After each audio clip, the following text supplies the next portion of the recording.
IVR कितनी बार fire करेंगे, वो लोगों ने सारा वो कर देना है उसको स्पैम, ठीक है ना। कोई और चीज देख लेते हैं क्या कुछ हो सकता है। और एक और चीज देखना यार, अपनी दोनों यूनिवर्सिटीज का ना, है ना, इनके बारे में अलग अलग तरीके से चैट जीपीटी पे इंफॉर्मेशन पूछ,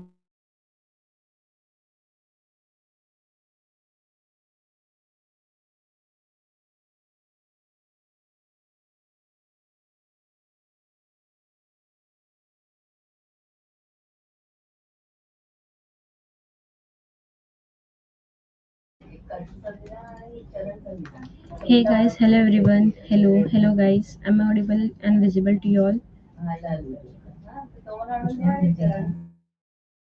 Hello guys.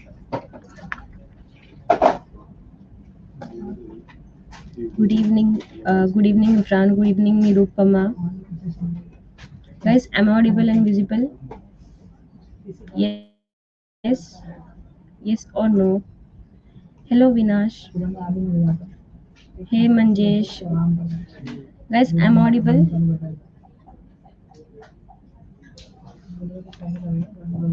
Yes, okay. Thank you, guys. Thank you for the confirmation.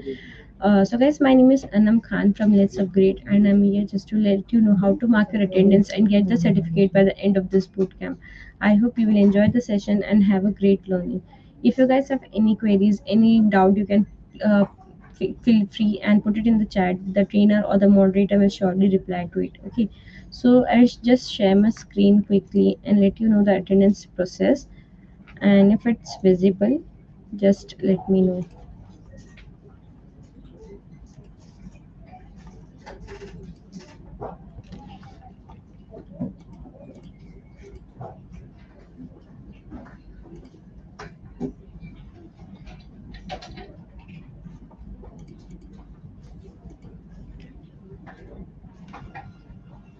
So I hope my screen is also visible to you all.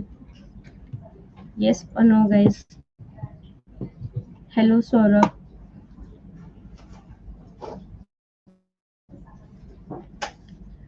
Guys, is my screen is visible to you all? Yes. Okay.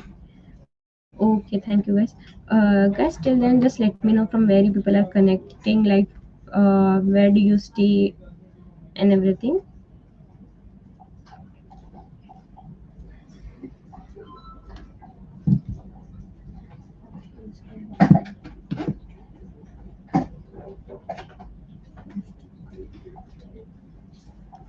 Okay.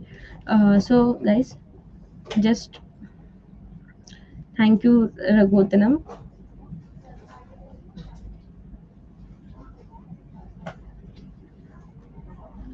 So, guys, here in the description box for the attendance thing, for attendance, here we have one link. We call it as a one link. As for registration, attendance, certificate, for everything we have one link. When you click on this link, a new page will open, and there you need to just first enroll for the bootcamp. If you haven't, then only we'll be able to. 1 second. 1 second, guys.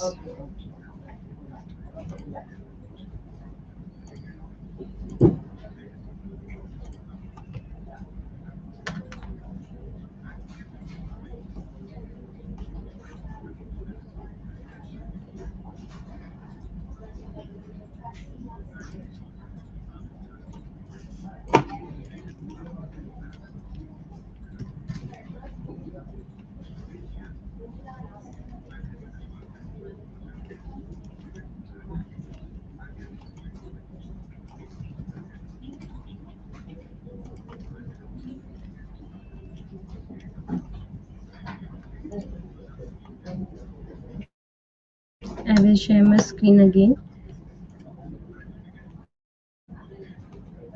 I don't know why today there is a lot of network issue. So I hope my screen is also visible again.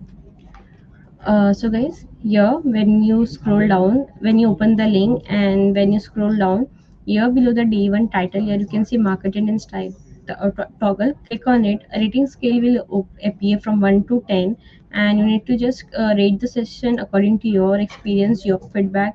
I will suggest to please mark the attendance post the session, so you will be able to put the honest feedback and rating. So for now I will give 10.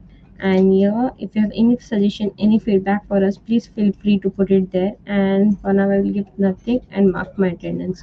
So when I mark my attendance and I scroll up, you can see here the progress bar, it has increased to 33%, and it will increase day by day as you mark your attendance. Okay, so for the for the certificate, you just need to mark your attendance daily, and on the day 3 when the session will end, you can download your certificate from the same page itself. The certificate will get unlocked on day 3. Please make a note of it and do not spam in the chat. And I hope you will give the honest feedback and suggestions. Also guys, we have this WhatsApp and Discord communities. You can join us there to get the regular updates and daily invites. We put upcoming events uh, reminders also there. Okay, so that was it for the attendance part, and I hope you all get it. If you have any queries still, you can put it in the chat. The moderator or the team will reply to it. And now we have Sakshi ma'am for this bootcamp to start with, and she will be there with you for the next 3 days. And as it is a 1.5 hours session each day, so yeah, I hope. Um, 1 second. Thank you, Aman. Evening, ma'am. Uh, Hi, good evening, ma'am. Hi, good evening. Thank you so much for inviting me today. And thank you, Let's Upgrade, for giving me an opportunity to join again with you. It's always a pleasure to be around. And I welcome all the viewers or the participants who are joining us today. I saw the chats, and I'm been asked like, where are you people joining from? And it's like, you people are joining us from across the country. I see people from Surat and Andhra Pradesh, Yeah. Delhi, UP, um, Baramati. Some people are definitely joining us from their homes also. So thank you Yeah. so much, and we look forward to have a great 3 days boot camp with you all. Sure, ma'am. We, thank you so much, Anna. Yes, thank you, ma'am. Thank you, guys. So bye, everyone. Bye, ma'am. I hope I am loud and clear. And so this session is basically, these 3 days are basically about public speaking, and today's date is dedicated to foundations of public speaking.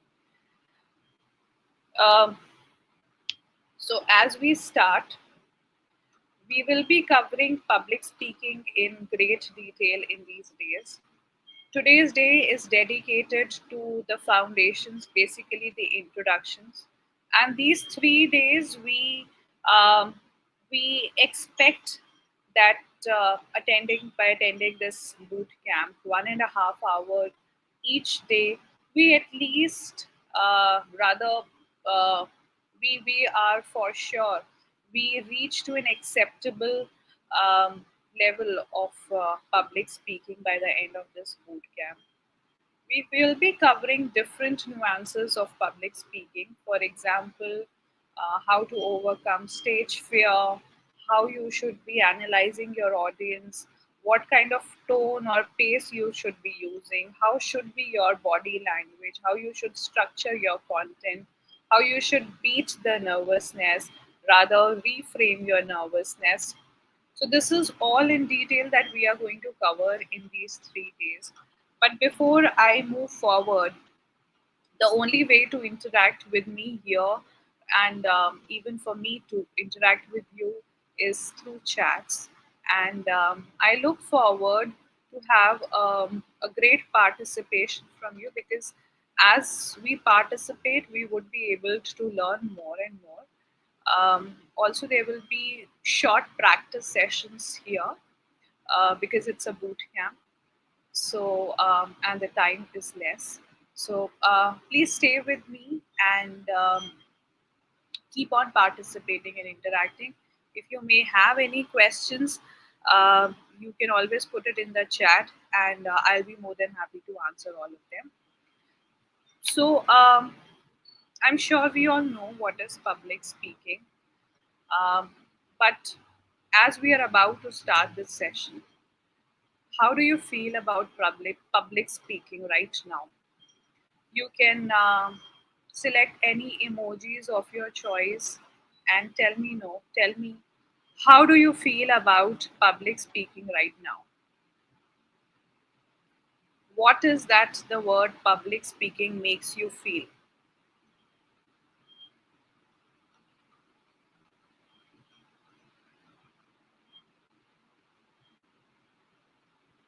Probably there are certain lags in the network.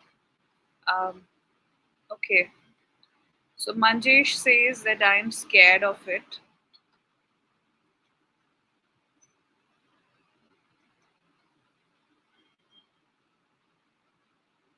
Heart beats faster. I guess someone is cool with it. Someone gets jitters, scared.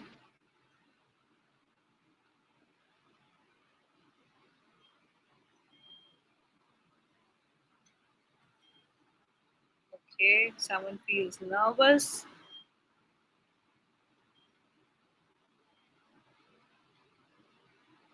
Okay. Um, Priyanshu says that I do not get words to speak.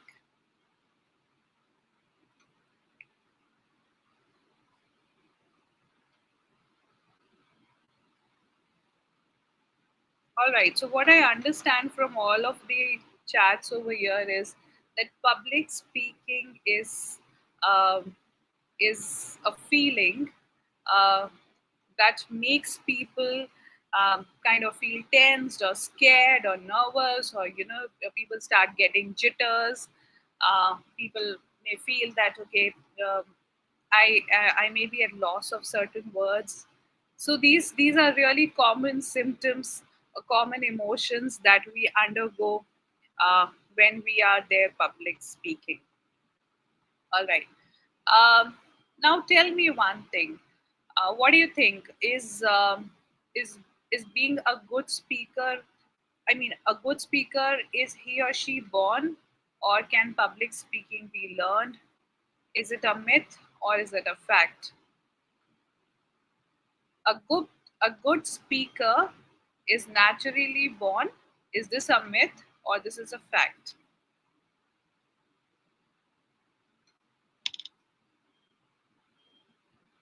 It can be learned. It can be molded. It's a myth. Okay. It's a fact. Okay. Not born.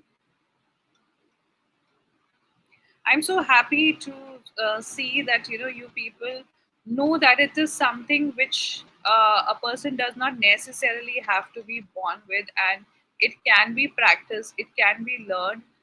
You people are absolutely right. This is a what should I say, a learned skill. One can learn it with practice, with information, with knowledge, also with determination.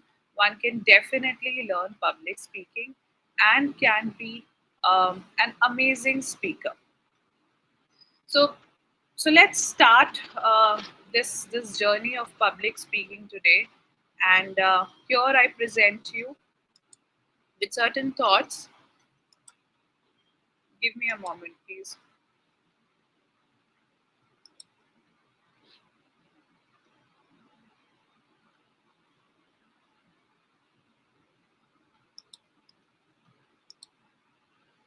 I hope my screen is visible. Um, Kindly let me know if my screen is visible. I have put up a PPT over there.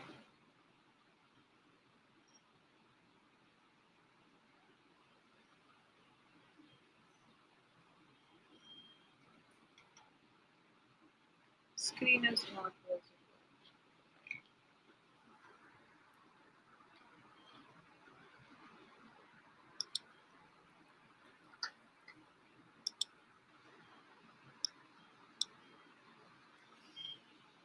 One moment.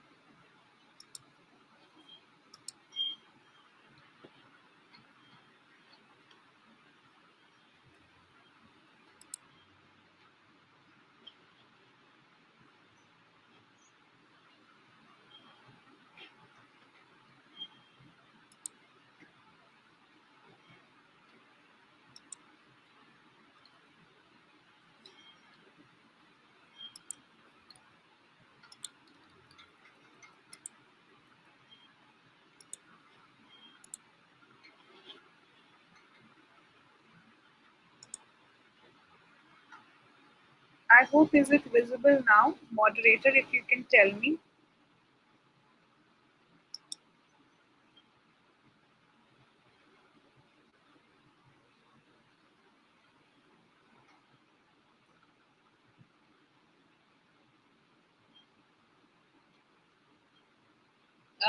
Is the PPT up now?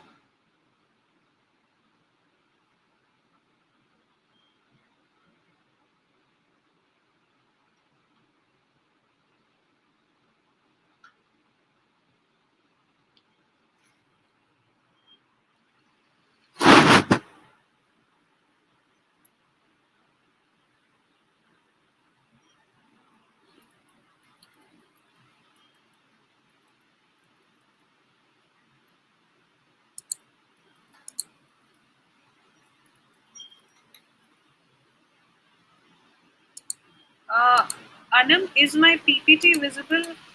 If you can confirm.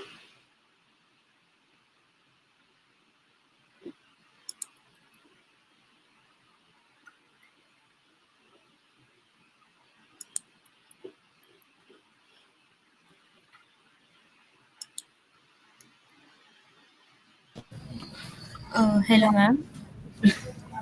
Your screen was shared, but there was a blank screen. Yeah, one moment. Please bear with me as I share the PPT here.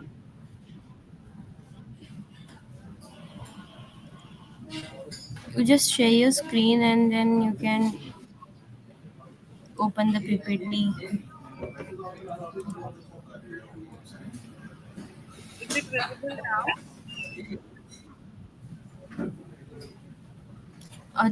The StreamYard platform is visible, ma'am. Please switch the tab. Sorry, come again, Anam. StreamYard platform is visible. I can't hear you.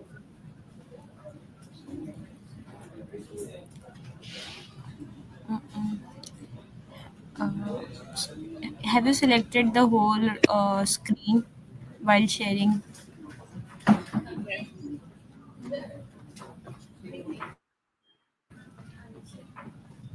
Actually, I think there is a network issue from your side too, because the has got stuck.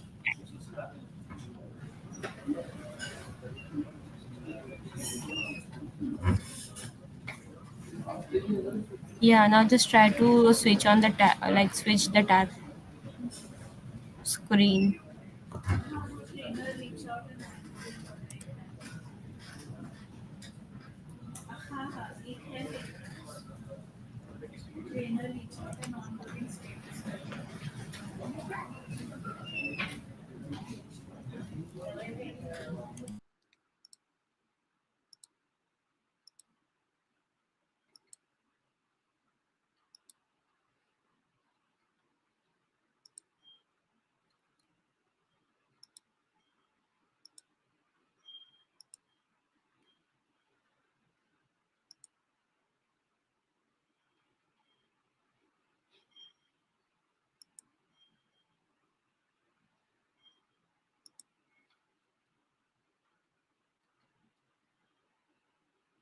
So Anna, my system says that ScreenShot is sharing a window.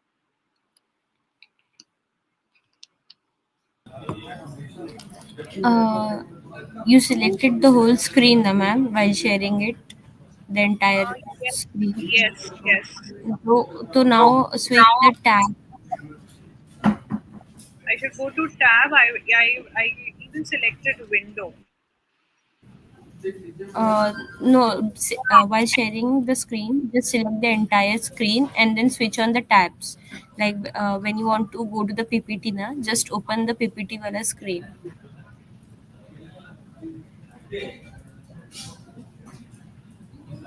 I Like how we selected do. entire screen. Huh? Okay, all right. Then now I go to the PPT. Yep. Is it Yes. visible? Done. All right. Works. All right. Thank you so much, Anam. Thank And you. I'm so sorry, everyone, to keep you people waiting. But I think now it's all working and we are all good. Thank you for your patience. So let's just kickstart the session now.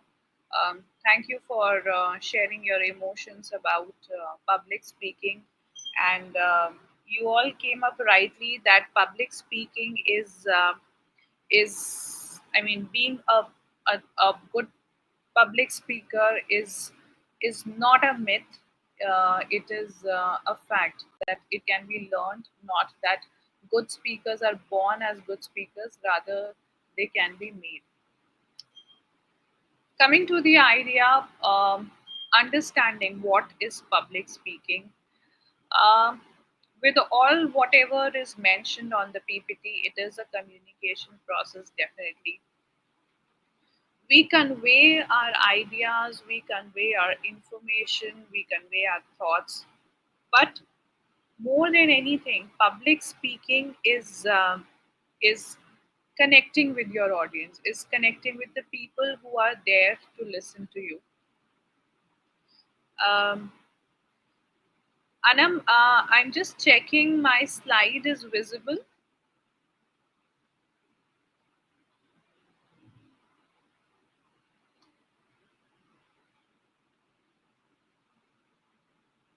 Anam, I'm sure my slides are visible.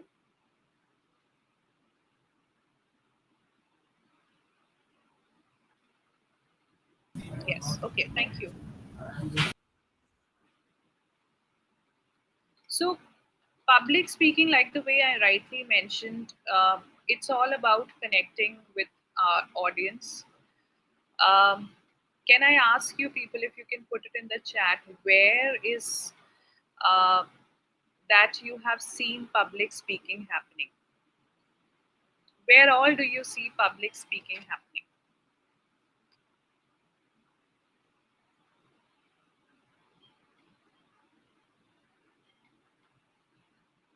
Or any last example of public speaking somehow you had witnessed, and if you can share with all of us here, where is that you have witnessed public speaking happening, or someone kind of speaking in public during events, common life? Yes. Pratipal, politics? Yes. Stand-up events, college events, politicians, seminars of tech field. All right. Podcasts, GD, celebrity speaking. Absolutely. I like this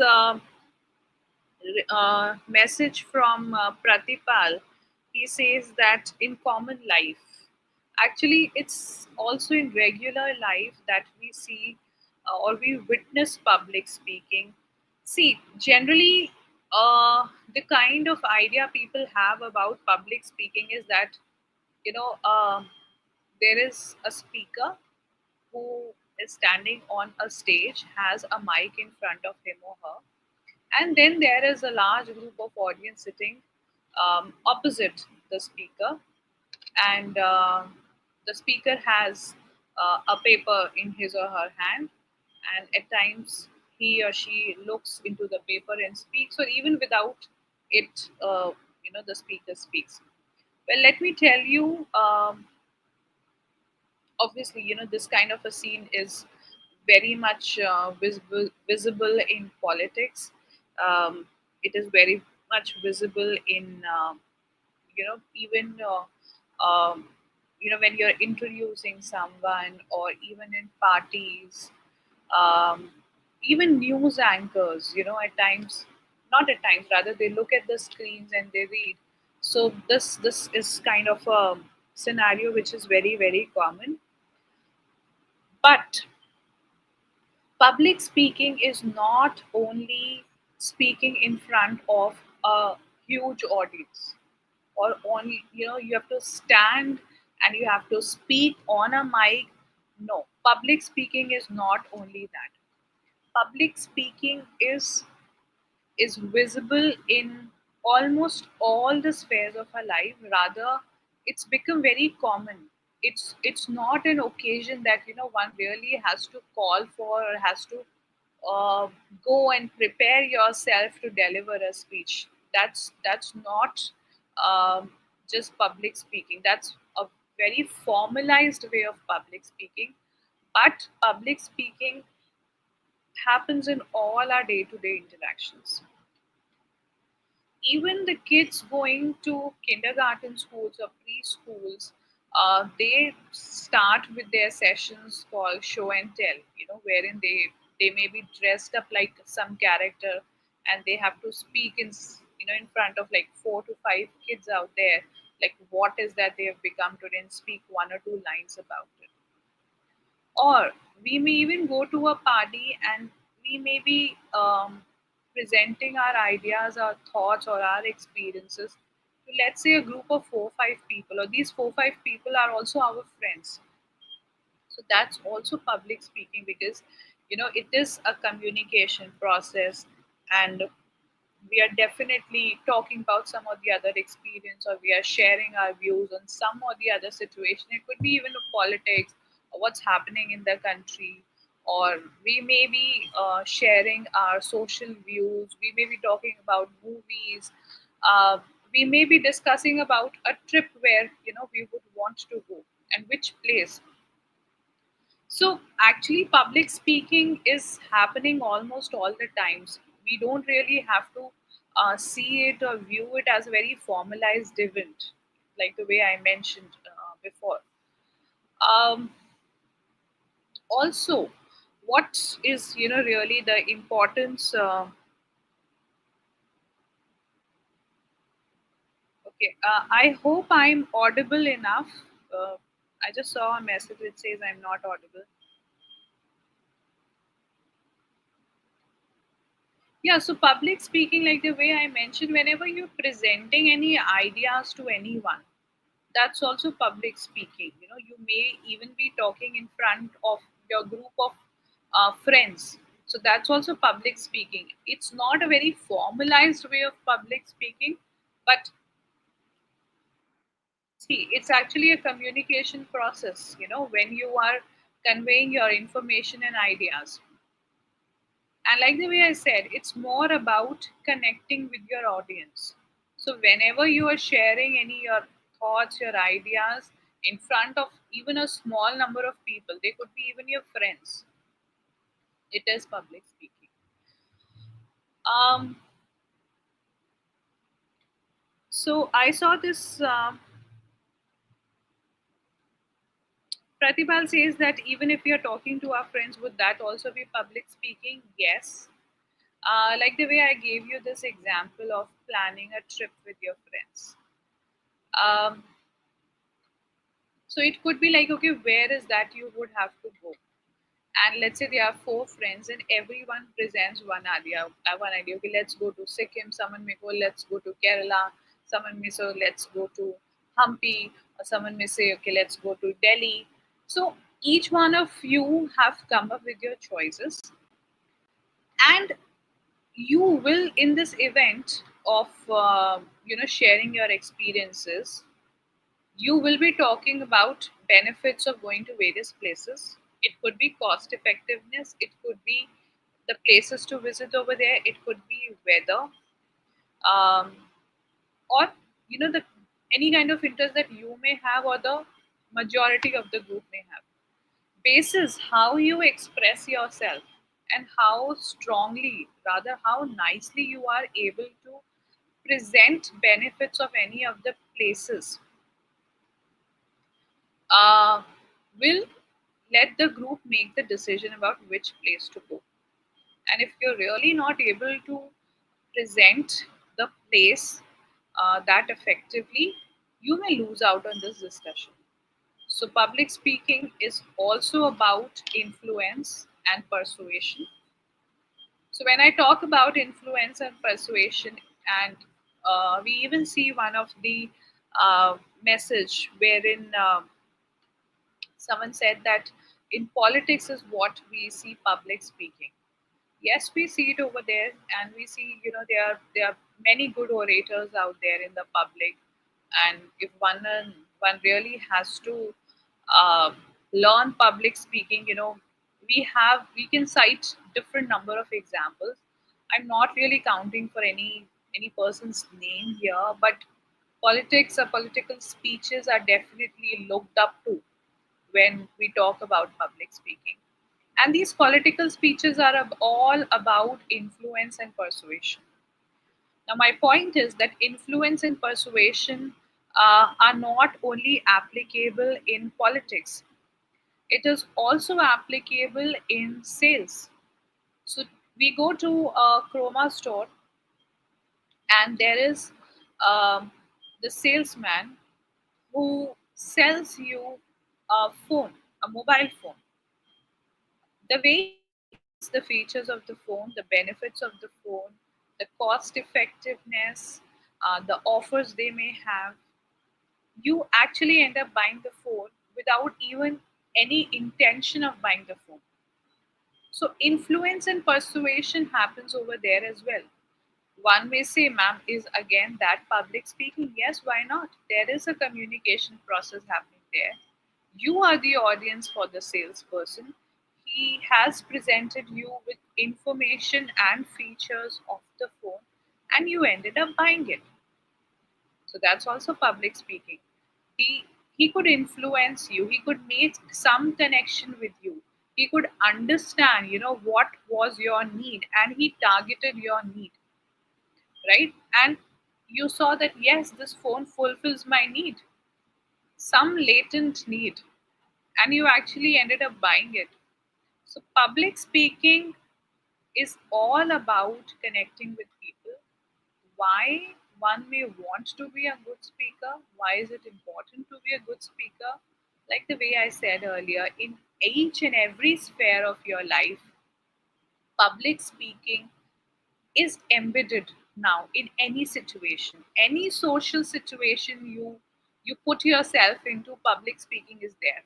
If you, let's say, you are there in your society, you talk to your neighbors, you're talking to your neighbors, let's say they are in a group, public speaking is there. You definitely have to give your project presentations when you are in colleges. You talk to your group, right? So you may decide, maybe the professor gives you a topic. Okay, this is the topic for your group, and you have to present a PowerPoint presentation, or you have to present a project, and you start discussing with the group what all is needed, what should we do.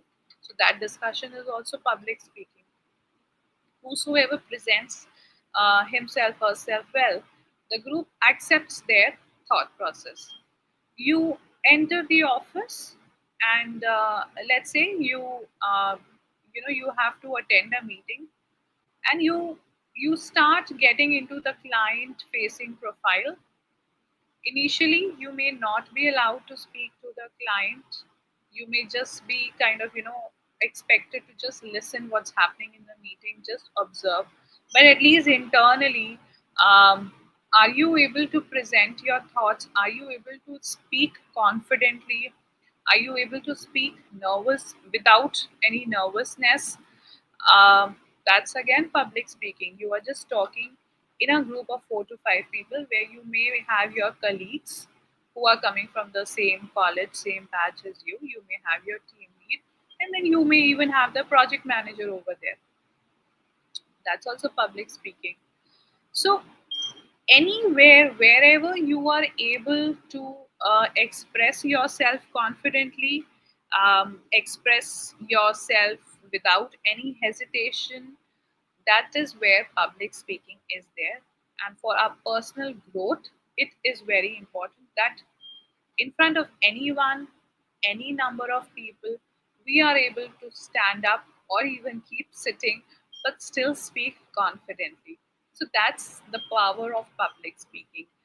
Uh, One cannot really, escape it in today's scenario.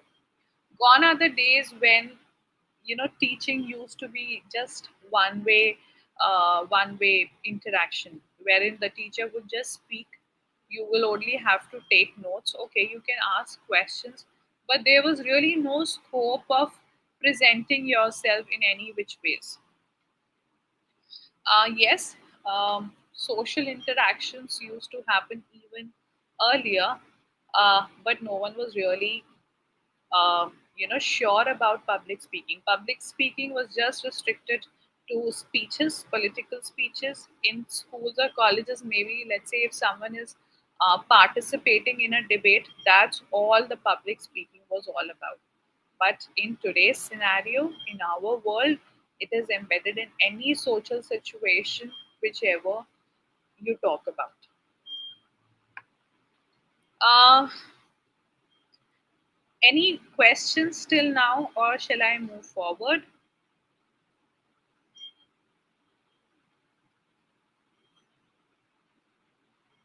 Okay, so let's move forward. Great. Overcoming the fear. So, what is your biggest fear about public speaking? Kindly put it in the chat. What is your biggest fear about public speaking?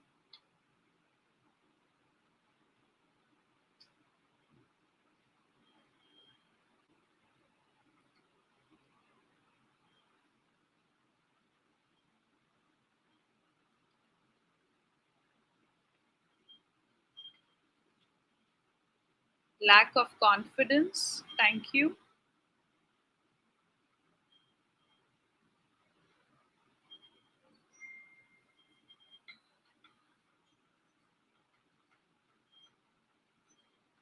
Being nervous, tension, yes. Fear of being judged.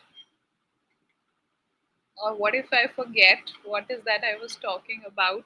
I lose track of what is that I was talking about. Being afraid that people may laugh.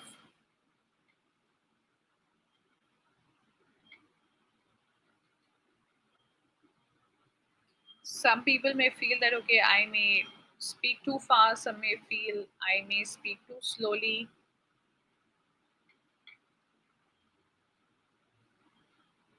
Absolutely. So, thank you so much for sharing your fears over there. And but as we move forward, stage fright is definitely one of the biggest. I mean, it's I won't say the biggest fear, but yes, it is one of the most common fears that people people do come across. And what I would suggest is preparation. Definitely is one thing that we have to do before we go for any kind of public speaking opportunity, or whenever we are about to speak in front of people.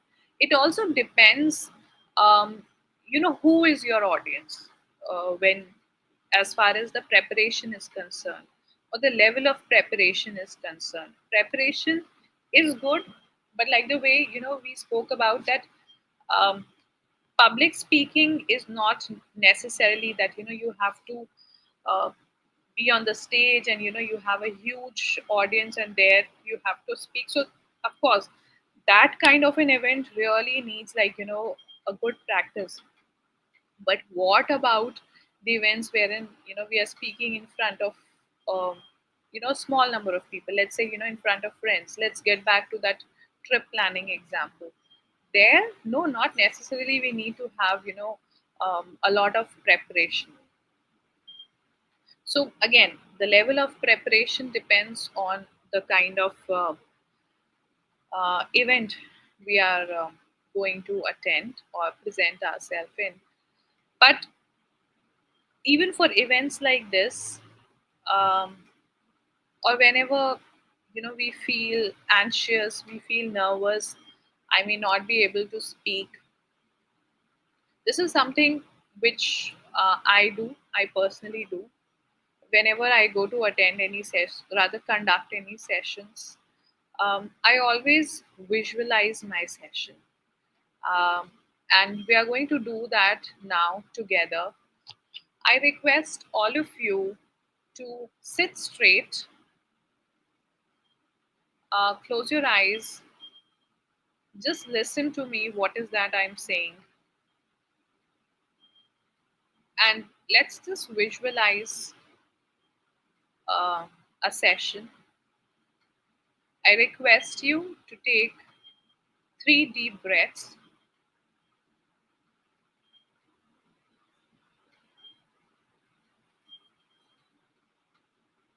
Close your eyes, take a deep breath,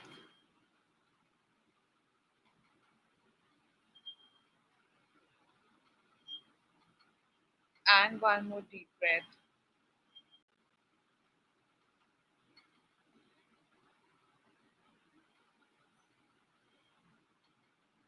I hope you're calm. Visualize yourself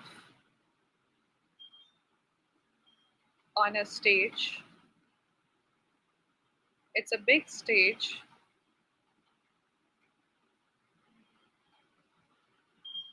You have around 200 people sitting opposite to you. The stage has a red curtain behind it. There is a mic.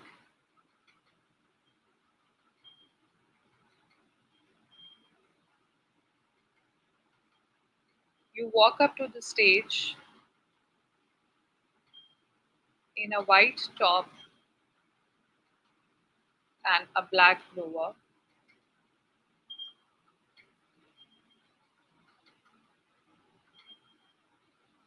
As you walk up to the stage, the moderator introduces you to the audience.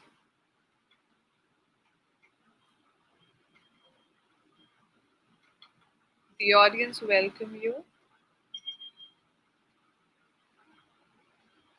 with a clap. You clear your throat and you start speaking.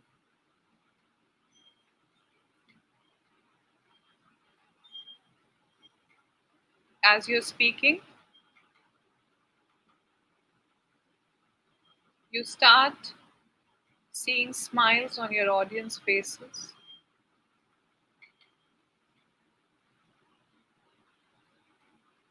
You see them answering to your questions. You're moving towards the right of the stage.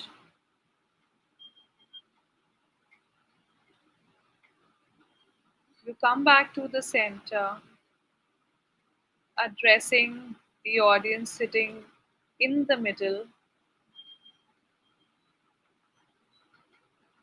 You are looking into their eyes and talking.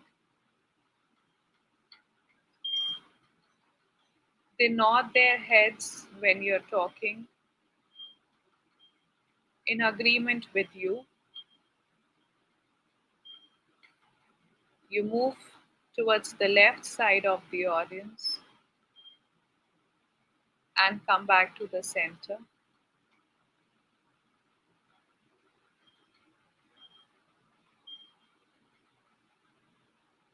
As You're about to finish your session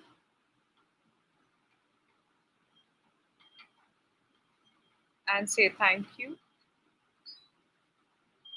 You hear a huge round of applause from your audience.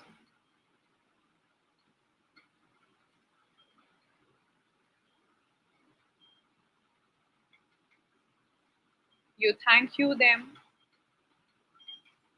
you bow them with a hand on your heart. And as you walk back from the stage, you have a smile on your face and satisfaction in your heart that today you did very well. I request you to please open your eyes now slowly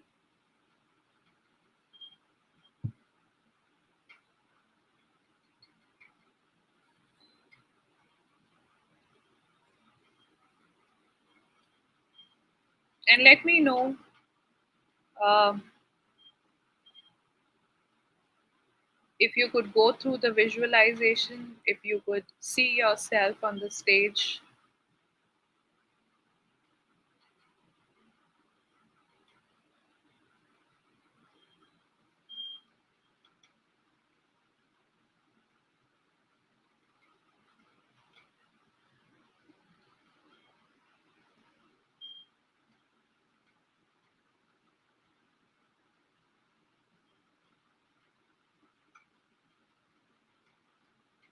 Were you able to imagine yourself on the stage on in a black lower and a white shirt or a top? Could you hear the claps from the audience? Could you see the smile on their face, the noddings to your thoughts?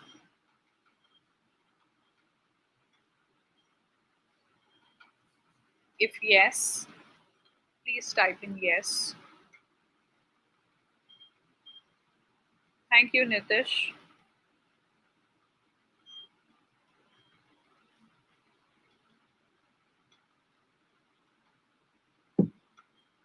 So, whenever you are going for any presentations, um, any kind of event of a big scale, you definitely need preparation.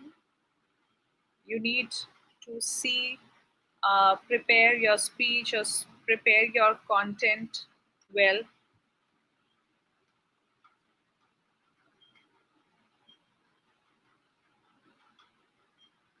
But even after practice, you may feel nervous. So, whenever you feel nervous, please do this deep breathing and visualization exercise. And I'm sure you're going to do wonders and you will hear um, around a big round of applause coming from your audience. Pratipal says that he asked why English is the preferred language in public speaking. So, Pratipal, I'll put it like this, that public speaking is not about any language, but what language your audience understand. You will have to communicate in that language. If we want our thoughts and ideas to be conveyed, there are communities wherein vernacular languages are encouraged, or are spoken to, or events happen in the vernacular languages. But as far as the education institutions or corporates are concerned, English is definitely the most preferred language, and that's why we would have to kind of, you know, um, communicate in English. But I mean, there are events which happen in vernacular languages also. So, I mean, we do see political leaders also communicating in Hindi, or there again vernacular languages. So this is all basis the audience that you get, basis their basis their language, the language they understand is what one has to communicate in. Also, basis the platform. When I say platform, I mean, who is that? Which body is that which is providing you the platform? So whatever they are asked, you have to deliver it in that language. Any questions still here? And trust me, once we have overcome this fear of stage fright, it's not that it won't come again. It will come again.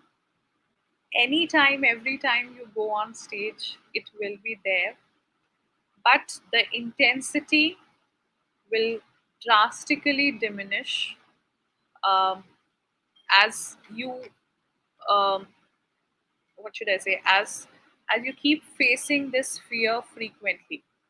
The more frequently you start facing this fear, this intensity of this fear, rather any fear, diminishes.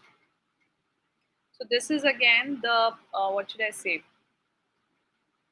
this is one of the modes of therapy which is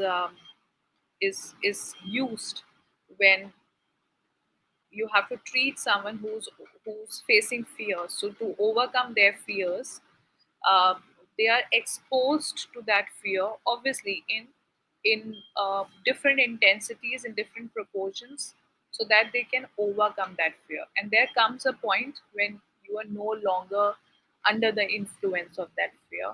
So stage fright is definitely the most common fear for all the people. It is one of the majority of the fears that people, or phobias that people possess.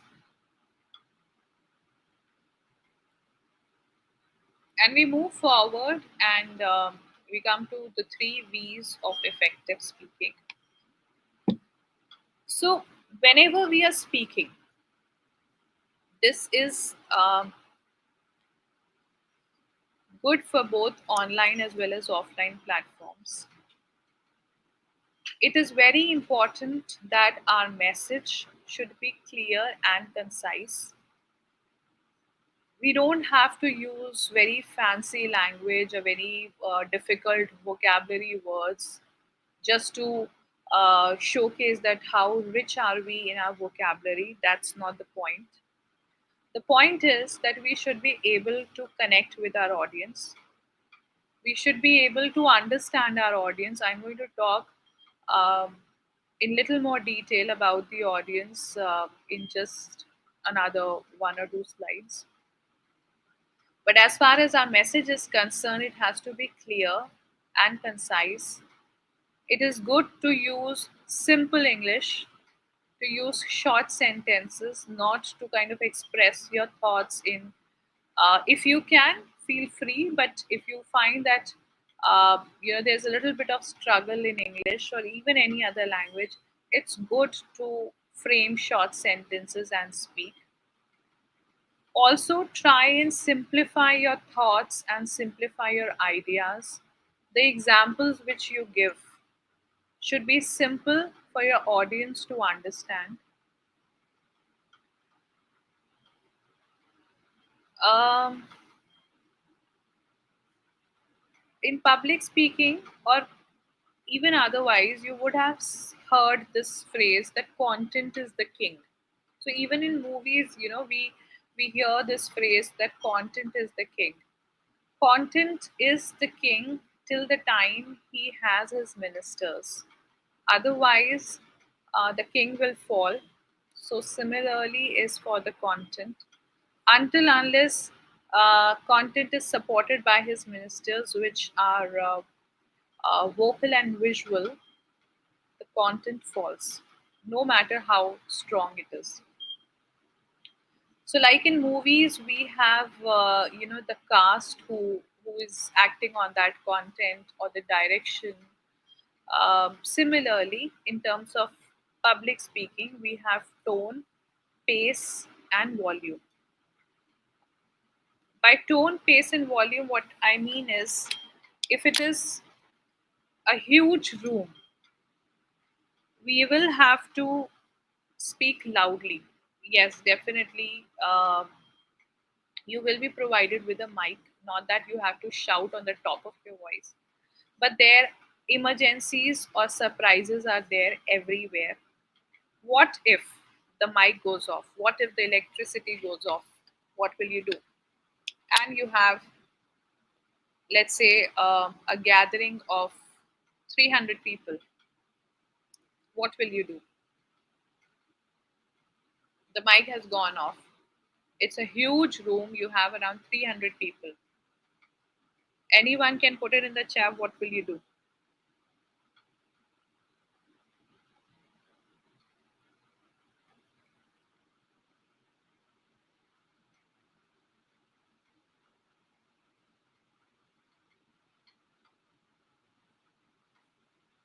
Imagine that you have come prepared for a speech with beautiful presentation which you have put your heart and soul into, and you are all ready and all fully enthusiastic about delivering this speech to around 300 people, and you find that the electricity goes off. You cannot show them your PPT. It had some videos. The mic is gone. How is that you are going to connect with these people? So that's where your volume comes in. um, this is something which has definitely happened with me. This was one of the um, engineering colleges where I went to deliver a session. It was in one of the suburban areas, and this has happened with me. We had around 300 participants. The PPT was there. The mic had gone off. I couldn't show. Thankfully, I had a whiteboard. A marker was there. So what I had to use was definitely the volume of my voice and movement. When I say movement, it's like how you move across your audience. Well, we'll talk about it, but let's just stick to vocal right now. Also, the tone of your voice. Um, Tone of the voice is like, can you express emotions in your voice? That's tone. Can you show them that you're happy? If they close their eyes and they feel the happiness in your voice, can they hear the sadness in your voice? Can they hear the secrecy in your voice? That's what is tone. The emotions in your voice is your tone.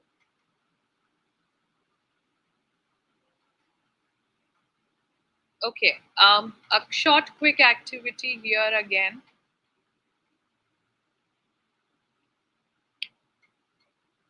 Please close your eyes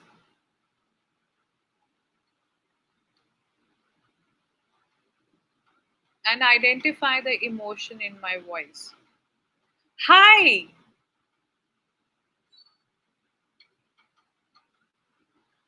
Can you identify the emotion in my voice?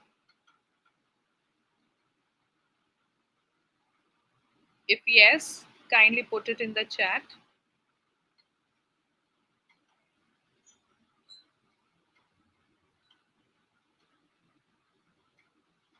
I understand there is a lag here because of the network.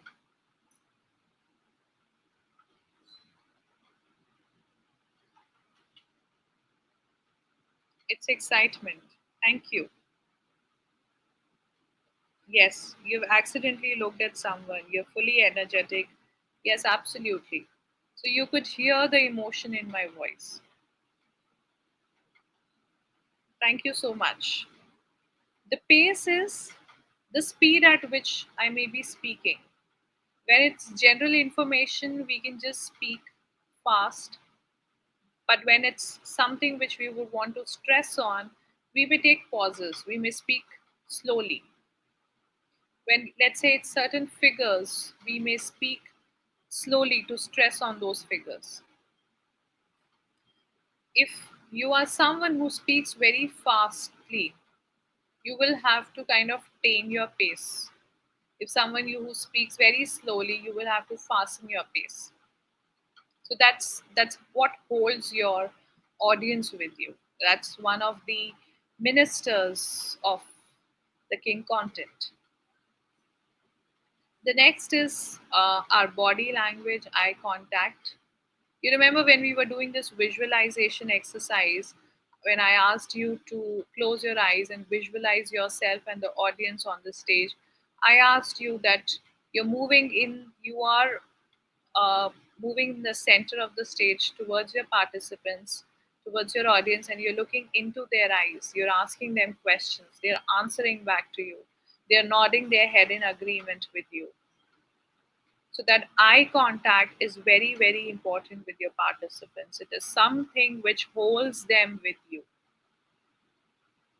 Remember, I don't know if it still happens with you in the classrooms. Um, so the professors used to take rounds in the classrooms. Not that they'll just keep standing in front of the board and keep speaking from there.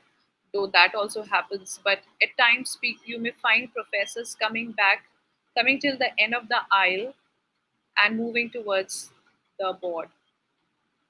Why is that they do that? Why is that? I asked you in the visualization exercise that you're moving towards right, you're moving towards left, you're moving in the center of the stage, because your movement also holds your audience with you. It's more of a physical way of holding your audience's attention, and so is the eye contact. The excitement in your voice gets conveyed to your participant. Any emotion in your voice gets conveyed to your audience. Your body language, your smile, your humor, your laughter, your questions, your sarcasm, your criticism, everything gets conveyed to your audience, and everything holds them with you.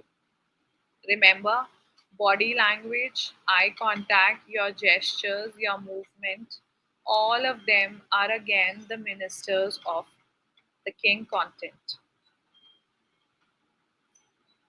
We will be talking little bit in detail about um, vocal and visual tomorrow.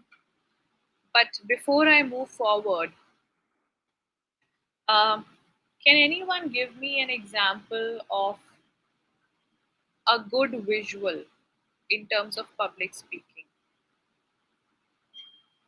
A good visual in terms of public speaking.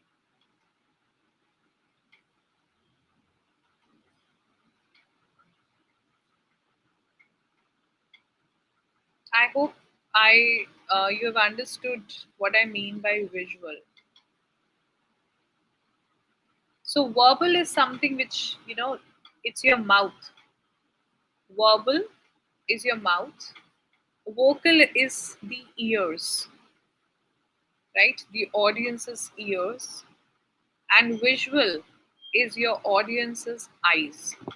So you're actually engaging their eyes and their ears using vocal and visual. And verbal is basically your own mouth, by which you're able to engage um, the eyes and ears of your audience. So, anyone can give me any example of a good visual, or um, yeah, good visual ineffective speaking.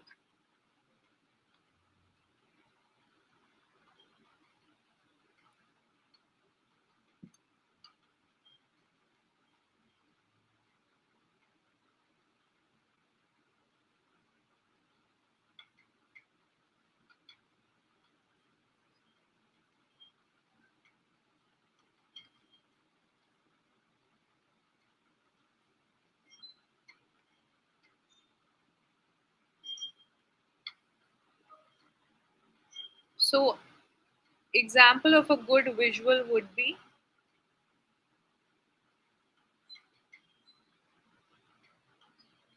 a thoughtful movement on the stage where you're moving towards, let's say, the right towards the participants. A good eye contact is a good visual.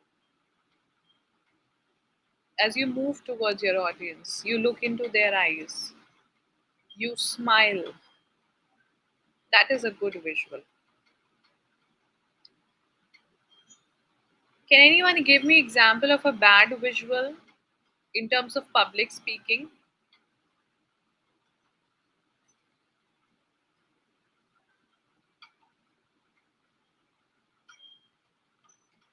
Remember, visual and vocal are the ministers who are supporting the king content, and verbal is basically that king. So, without vocal and visual, verbal is isolated, it is lonely. An example of a bad visual would be, let's say, the speaker is fidgeting with hands. You know, maybe this is something you're doing, or sometimes you may see someone biting their hands, or not looking at the audience when you're speaking to them. That would be a bad visual.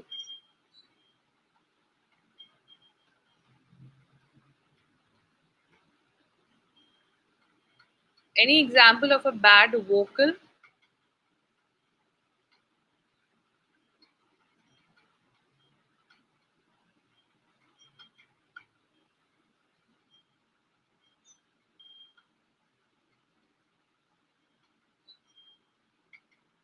Any example of a bad vocal?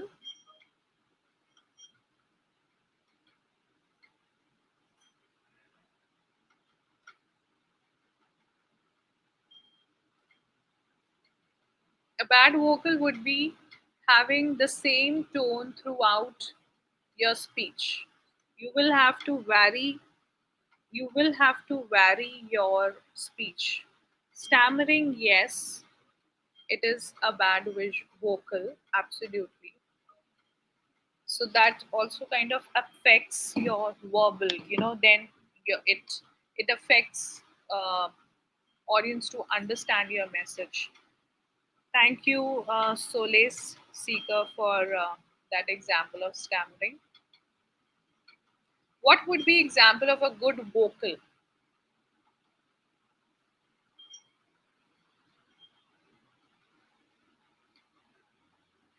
Fast speech is again a bad vocal. It has to be the moderate speech. Wherever you have to speak fast, you speak fast. Wherever it is required to speak slow, you have to speak slow. Whenever you are stressing on certain pointers, you go slow. Also, at times we need to give our time to our audience also to understand and absorb what is that we are saying, because even our audience are at different levels of information, different levels of knowledge, different expertise level. So that's why we have to give time also to our audience to understand and absorb the message. Example of a bad vocal would be, you have the same tone throughout your speech. It becomes very boring. It may put your audience to sleep. So it's important that you vary your tone. You have to show excitement in your tone, you have to show emotions in your tone, you have to speak loud enough. If it is a small room, you will again have to adjust your volume levels, not that you have to speak on the top of your voice. But if it's a bigger room, you will have to be loud enough, otherwise the message is not delivered. So I hope the three V's of effective speaking are clear enough.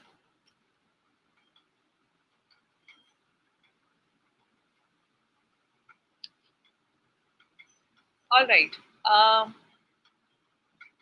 so, if I have to ask you, what is that one um, public speaking superpower you wish you have? What would that be?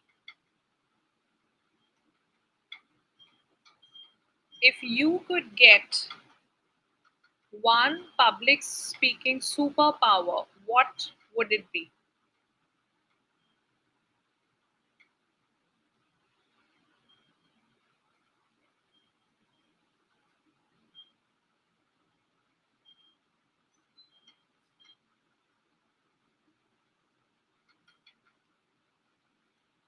I repeat my question again. If you could get one public speaking superpower, what would it be?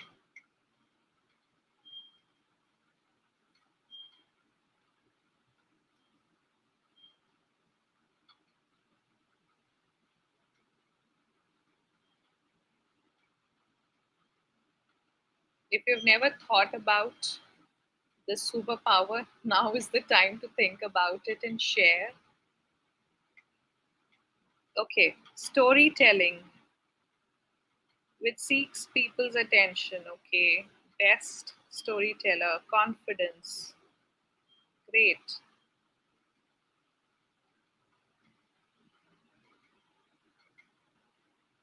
absolutely. Thank you so much. So, for all of this persuasion, manipulation, uh, okay, confidence, and being a storyteller and being able to capture people's attention, one thing for all that you need is, first of all, is your audience.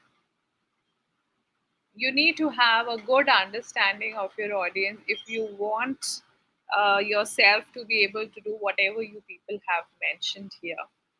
So audience is what you really need to understand. And when I say audience, um, it's basically who are they, what are their interests, what is that they already know, and why is that they have come to this session, what are their expectations.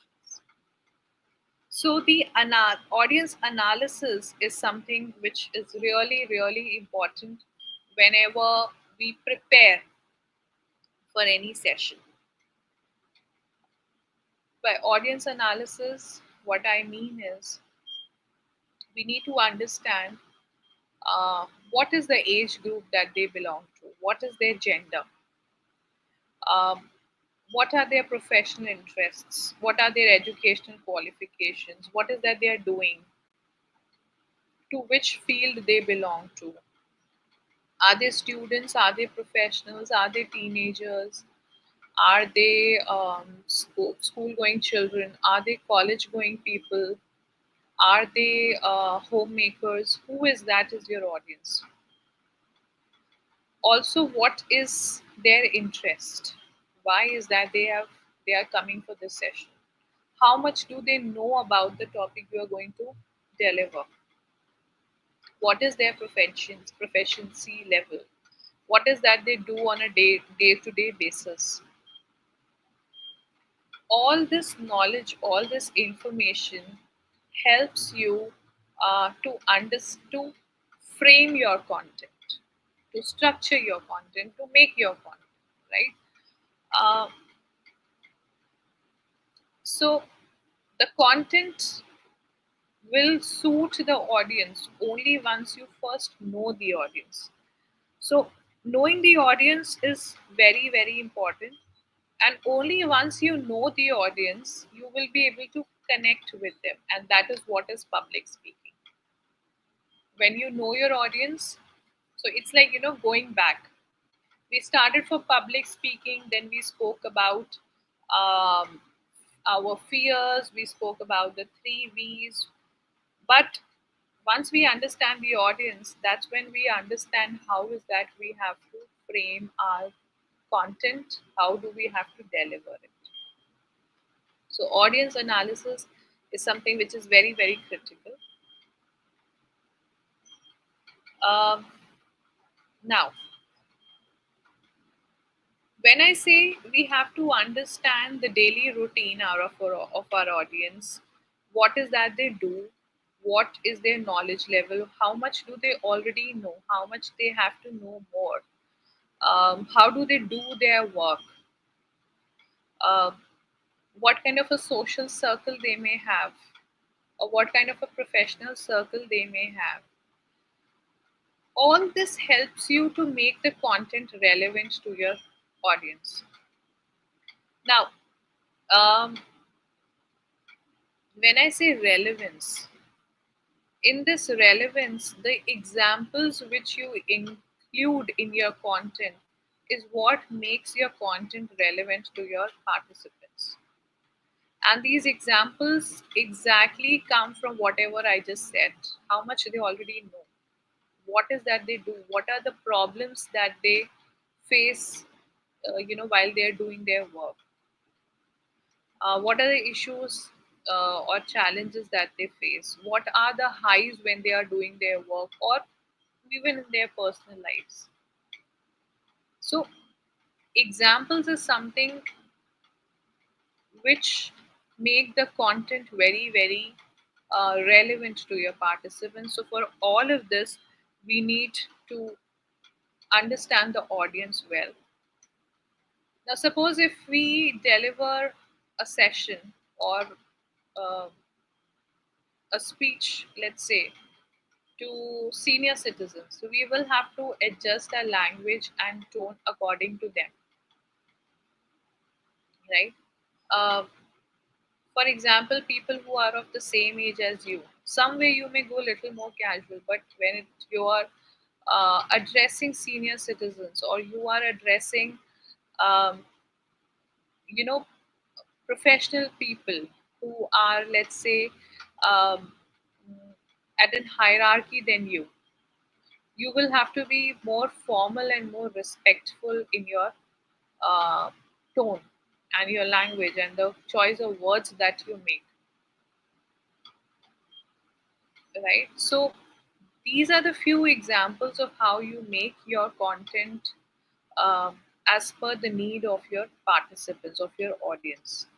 Only when you're able to address their needs, you are able to connect with them. And that's how your speech becomes um, amazing as per them. Now, here is a small scenario. So, this is something we all need to do. Kindly put it in the chat. So, imagine the topic is the importance of recycling, and your audience are elementary school students. Now, how will you design your content? You have to, let's say, deliver a presentation on importance of recycling to elementary school students. How will you design your content? What will you speak? How will you convey your message to them? What kind of activities you may be able to incorporate in your presentation or in your speech?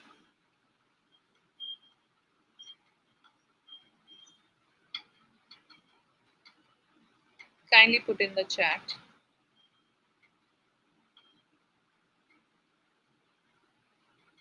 If any questions on this scenario, feel free to ask. The exercise is basically to understand that how will you customize your content basis your audience. So the same content cannot be delivered to all the audience. The same content has to be recreated or improvised or adapted to meet the needs of different participants. So, if you have to explain to elementary school students the importance of recycling, how would you explain it to them?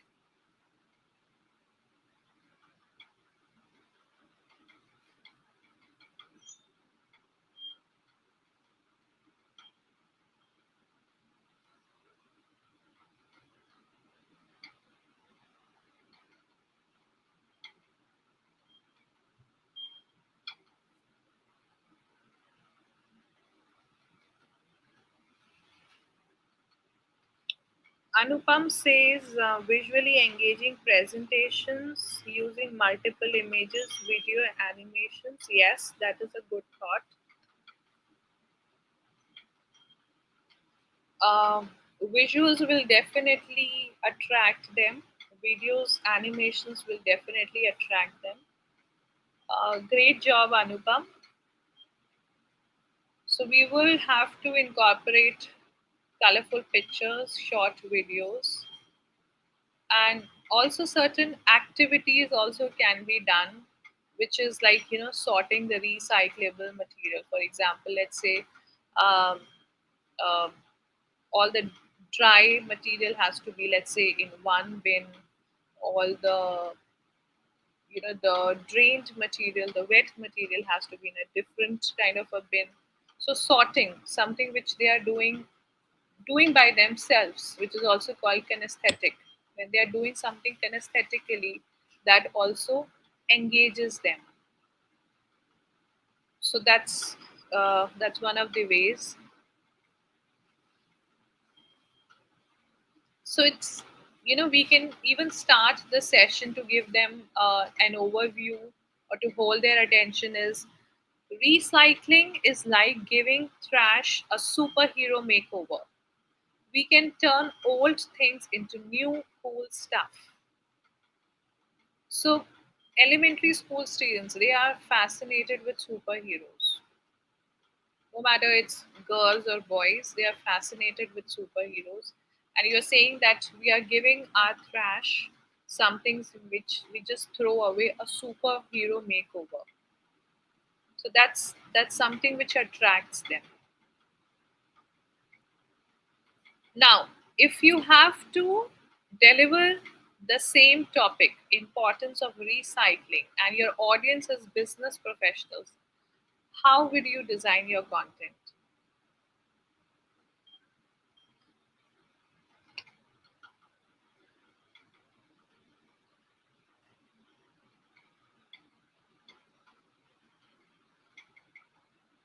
How will you make business professionals understand the importance of recycling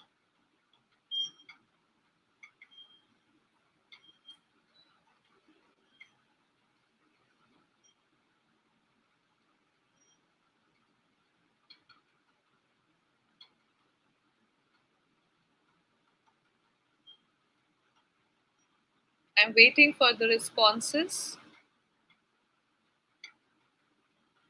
We've just changed your audience. The topic is same,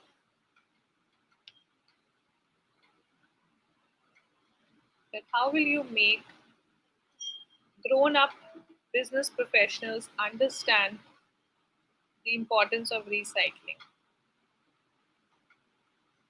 What are their needs? What are their expectations? What is that will help them understand the importance of recycling? Or what will attract them to the importance of recycling?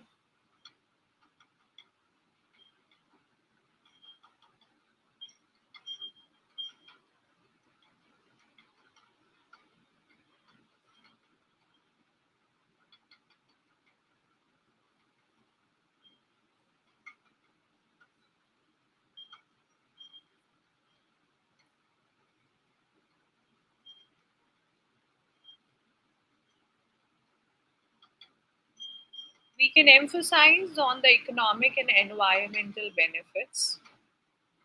For example, how will we cost save? How will it build up their brand reputation? How can they achieve their sustainability goals if they do recycling? Anupam says, I will provide industry data that impacts their business, including its benefits, drawbacks, potential business opportunities. That's wonderful. Yashwant says, reduce cost, enhance brand reputation, smaller environmental footprints while also attracting talent and meeting stakeholder expectations. Great job, Yashwant and Anupam. You will also have to use data and statistics to support your claims. Also, discuss some industry specific recycling practices and regulations. So, one of the examples could be implementing sustainable recycling practices not only reduces our environmental footprint but also enhances our competitive advantage in a market increasingly driven by corporate social responsibility. So we can see so many keywords over there, all are business related keywords: environmental footprints, sustainable recycling practices, competitive advantage, market, corporate social responsibility.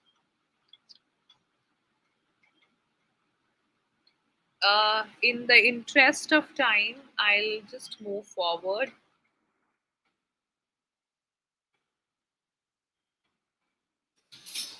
Now imagine um, you are delivering a session and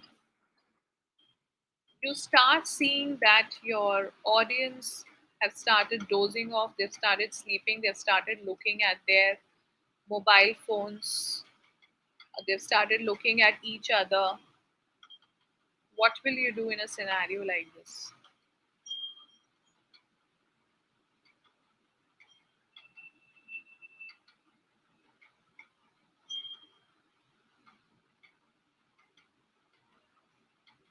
You are in the middle of the session,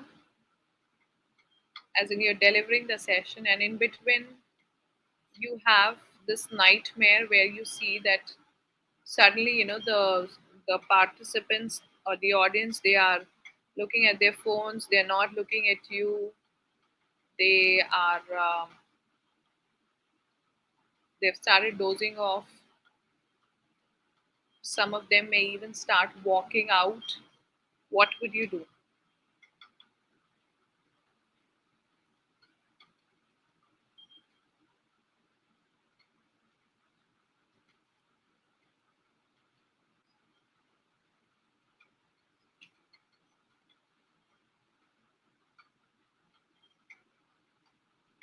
You will have to basically adjust your delivery.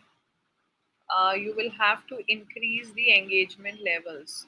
So what I all said, the examples of looking at their phones, they started dozing off, uh, they're not looking at you, they may start talking, they may start walking out, is all the signs of losing interest in the speaker. These are also the signs of body language. And what you need to do at that time is adjust your delivery in real time. You should keep certain activities, certain questions handy. You have to uh, improve the tone of your voice also. It could be needed that you may have to speed up your content so that you're able to deliver the content also on time. Sometimes asking too many questions can also make them lose interest. Sometimes not asking questions also can make them lose interest.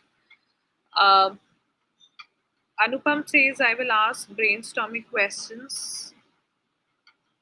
Okay, that is a wonderful thought. Thank you. So, all this you will have to do. So, whenever we are structuring our speech, that's all about structuring our speech. Now, The previous point of your audience losing interest is, if you want to hold it, you will also have to design your content in a way which doesn't let them lose that interest. That's all about structuring your speech. So you will have to present in a way that grabs their attention. You will definitely have to give them the details about the topic you're talking about, and then you will have to conclude in a way that gives a lasting impression on them. So, some of the ways of captivating attention is you can start with a question, you can tell a relevant story, you can even give a striking statistics, or you can even so sometimes you may ask them a question, sometimes you can even share a certain quote with them, some really real life examples, certain anecdotes is what you can start with them. Give me a moment here. So here is a question. I'll give you a topic, and you will have to give an opening line which is captivating.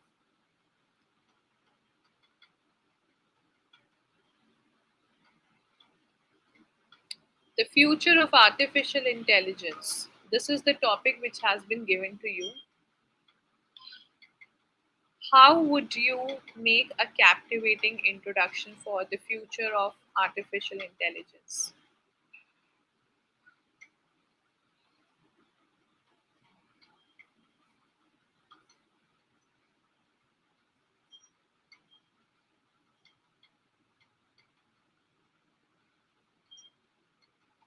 You are presenting to to your audience the future of artificial intelligence. How would you give them a captivating start to hook them?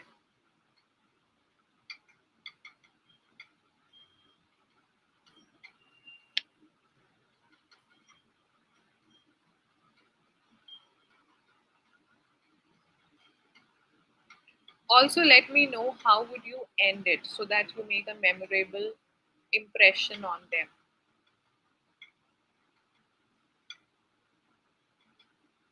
Future of artificial intelligence. How would you start?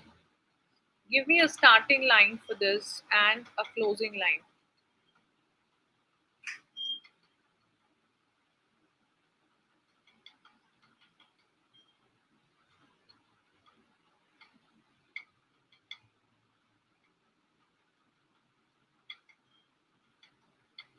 I'm waiting for the responses. You can use any of these points which are mentioned on the screen. Maybe you can start with a question, tell a story, or give a statistic.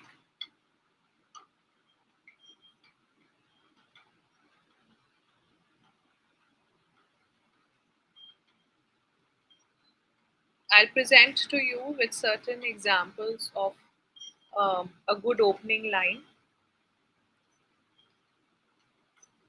Imagine a world. Okay, Anupam has answered. He says, I'll start like this. Imagine a world where machines not only think but create, solve, and evolve. Welcome to the era of artificial intelligence. That's great, Anupam. Thank you very much. Um, okay, so we have another response saying, will AI take over the job? Here are some examples. Imagine a world where AI is our creative partner, not our competitor. Are we ready for the future? We are at the cusp of a revolution. AI is changing the landscape of every industry. The only question is, are you ready to change with it? Or what if the most brilliant mind you ever met wasn't human? Today, we explore the fascinating world of AI.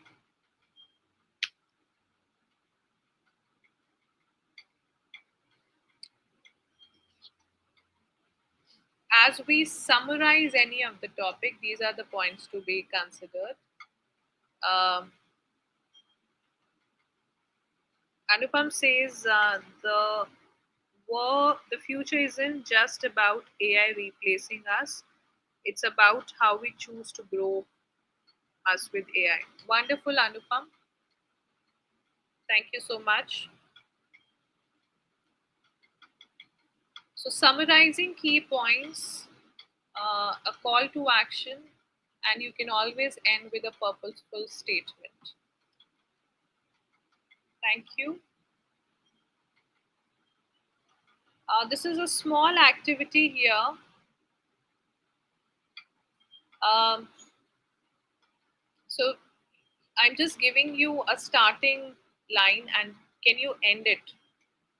Imagine a world and finish it in a surprising way. The opening line is imagine a world and finish it in a surprising way. Please type it in the chat.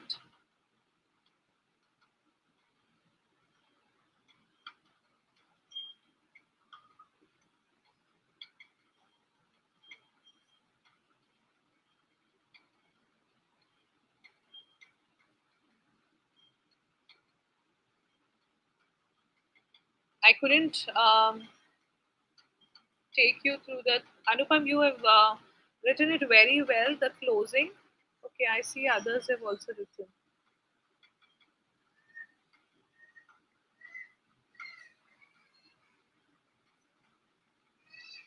I think AI is helpful for humans. Many people think AI can replace human job. Thank you, Gaurav. So this is a short activity where I've just given you an opening line. Imagine a world, and can you finish it in a surprising way?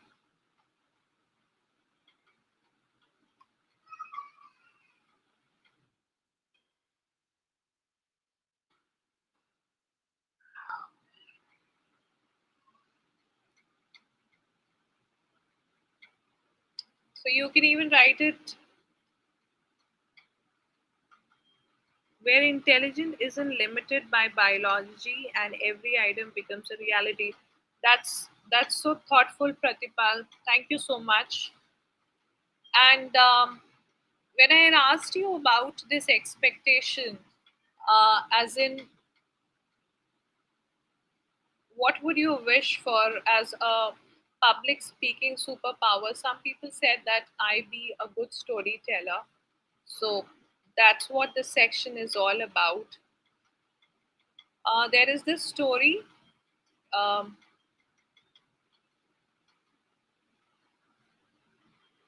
I give you a starting phrase of what if, and can you give it a surprising twist? What if?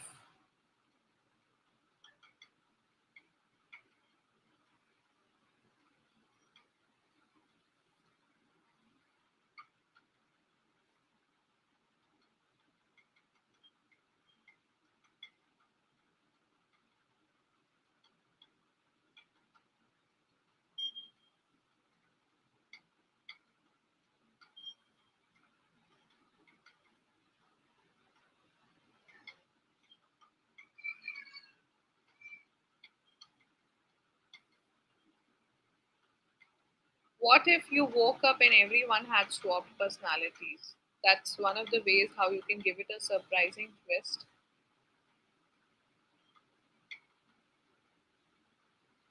So, this is the last 1 minute activity. Um, if I ask you, just write three keywords for a 1 minute speech about your favorite food. You just have to mention keywords. You remember we did this activity of importance of recycling for business professionals, and we saw certain keywords like corporate social responsibility, market, sustainability goals, statistics. Similarly, if you have to give a 1 minute speech on your favorite food, let's say I ask you people to speak for 1 minute, what's your favorite food?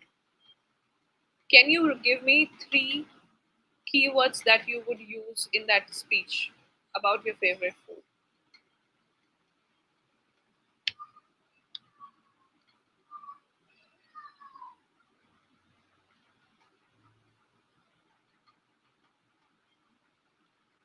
That's very nice, Pratipal. What if your shadow started moving on its own and had a life completely different than yours?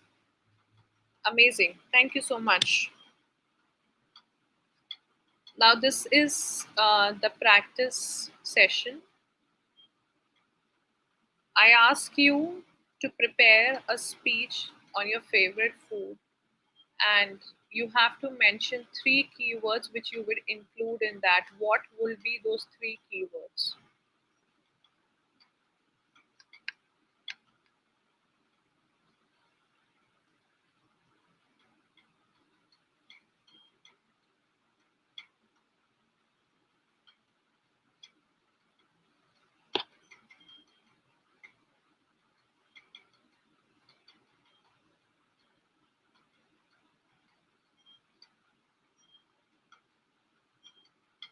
Anyone?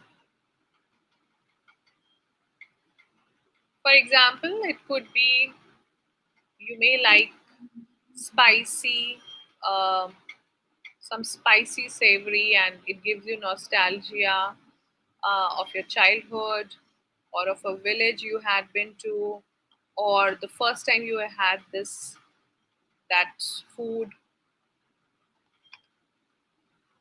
Pratipal says my favorite food is something simple, refreshing, and deeply nostalgic. It's called, okay, chura dahi, simple, refreshing, and nostalgic. Taste mouth watering and sweet. Thank you, Anupam. Thank you so much. And we end this session today. Here we end the session today. And today, what we spoke about is the foundations of public speaking. We spoke about what is public speaking. It's not that it is a very formalized event, it is embedded in any social situation we encounter. Um, we spoke about overcoming the stage fright fear, which is one of the most common fear or phobia everyone possesses. We did a visualization exercise. We said one should try and breathe deeply to stay oneself calm. Also, we spoke about the three V's and we said verbal, that is, the message is definitely the king, but the king is helpless without its ministers, which are the vocal and the visual. So, vocal is your tone, your pace, and visual is your body language, eye contact, your gestures, which you use when you are delivering your speeches. Then we spoke about audience analysis, how important it is to know your audience because they are the ones for whom you are tailoring or framing any message. You need to have captivating introductions. The body is definitely a place wherein you deliver the message, you support them with statistics or facts or examples. But at the same time, you need to have a very lasting impression, a lasting conclusion, something which people remember.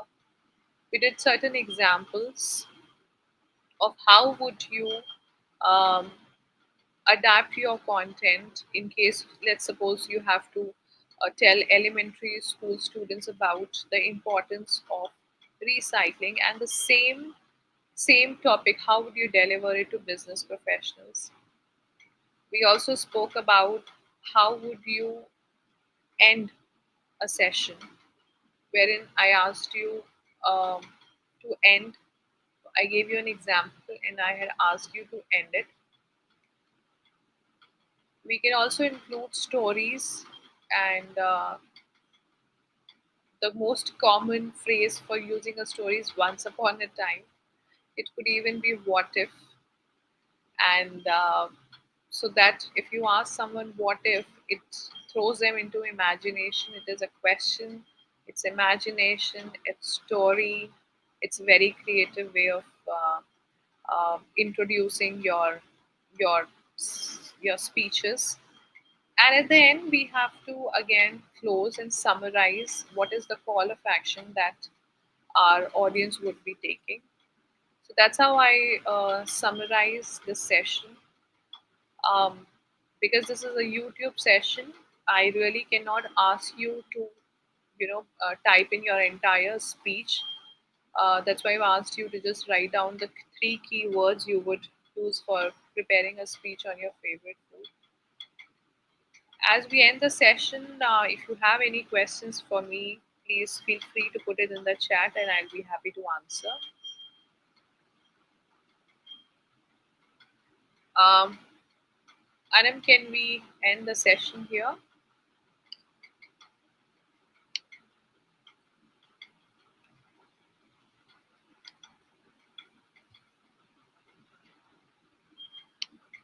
Tomorrow's session, we will be talking about mastering the deliveries, like, mastering our vocals, our speech, our tone, our pace, understanding the difference between them in little more detail.